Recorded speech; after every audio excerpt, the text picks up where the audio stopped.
In this chapter, we will see how to meet the well-forgotten gambit line. It starts with d4, e takes d4, and now white deviates from the most aggressive and common move e5 in favor of short castle. White offers another pawn sacrifice. Black is not forced to capture on e4, but I do believe that this is the most challenging move from white's point of view. So knight takes e4, rook e1. So before we attend to this most obvious move, I have to mention that knight takes d4 is simply bad here because black goes d5, bishop b5, bishop d7. Now the best white can try is c4. This position occurred in a couple of games.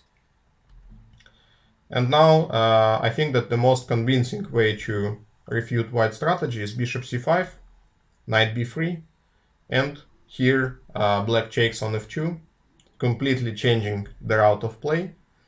Rook takes f2, knight takes f2, king takes f2, and then knight e7 is the best move here, simply trading the light squared bishop and covering d5.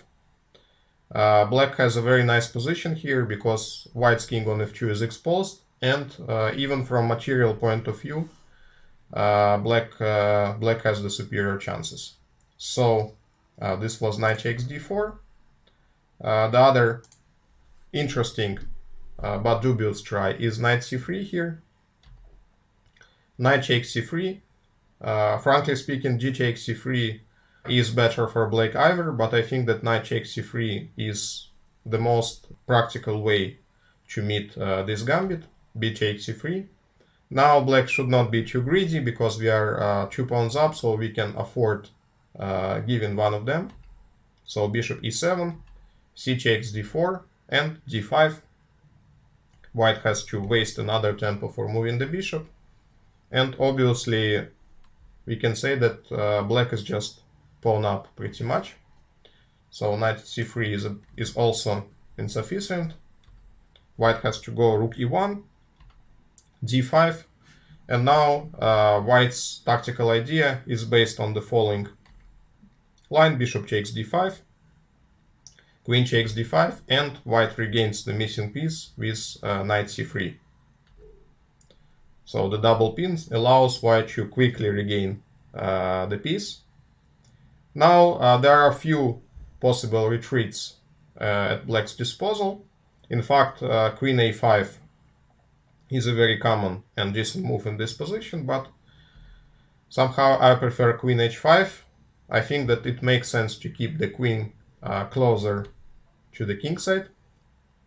Knight takes e4 is practically forced because after rook takes e4, black plays bishop e6, knight takes d4, and then after the trade on d1 and long castle, we can see that it is not only that black has the bishop pair, but also white suffers from pin along the d file.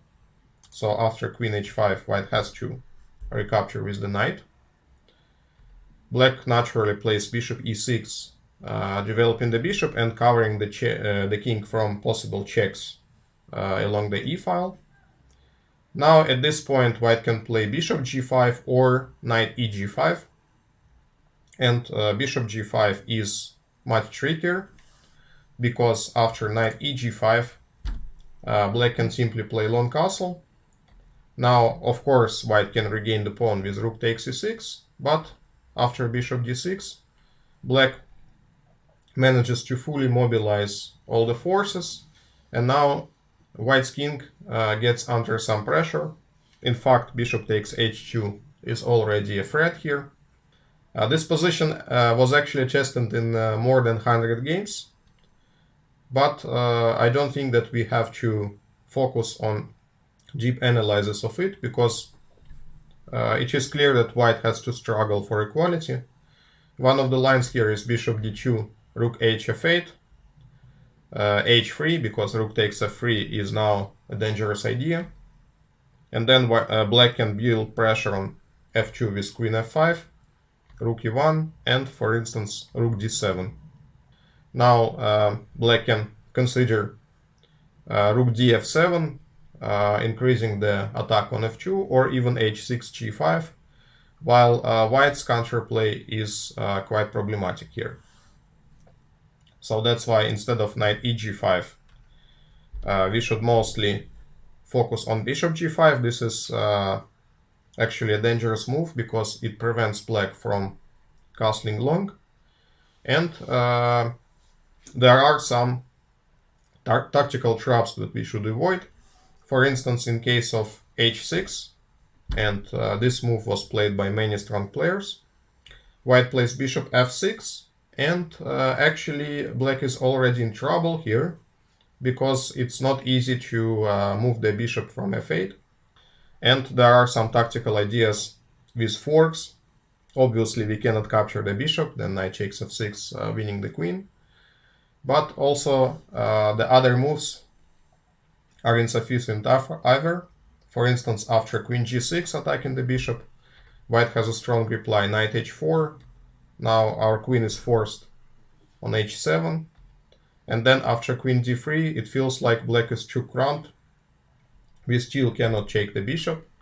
And it means that white has time to extend his initiative, maybe rook a d1 or c3. I think that black's position on the verge of collapse here. So this is quite an illustrative line that shows us that after bishop g5 we have to be accurate. And therefore in this position I suggest bishop d6, letting white to capture on d6 and double our d pawns. And in fact white doesn't have anything better. We will consider some alternative possibilities here, but knight takes d6 is of course the best. For example, h4 now can be met with h6, and the idea is that after bishop f6, this time black simply castles since the bishop is already on d6, and actually white's activity backfires here. And if after h6 white takes on d6, then c takes d6, and now it's an inferior version of the main line for white, because h2, h4 makes white's king exposed. For instance, bishop f4, queen d5, followed by a long castle, and black has no problems, to say the least. So this was h4. The other tricky move is c4. The idea is to play c5 and try to trap the bishop.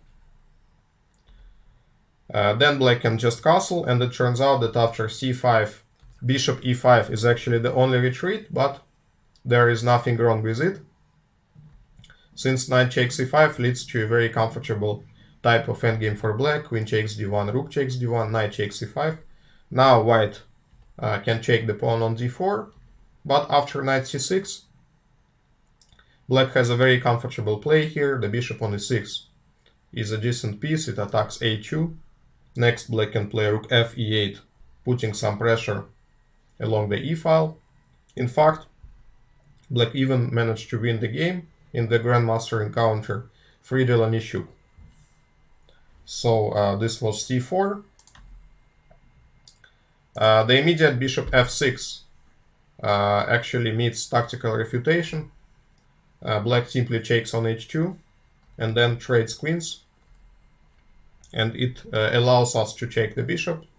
G takes f6, knight takes f6, king f8, and white doesn't seem to have full compensation for a pawn. So the conclusion is that after bishop d6, white has nothing better than knight takes d6 check, pawn takes d6. Now obviously white cannot grab the pawn on d4 immediately because the bishop on g5 is hanging, so the best is bishop f4. Here black has few reasonable moves, while I mostly like queen c5.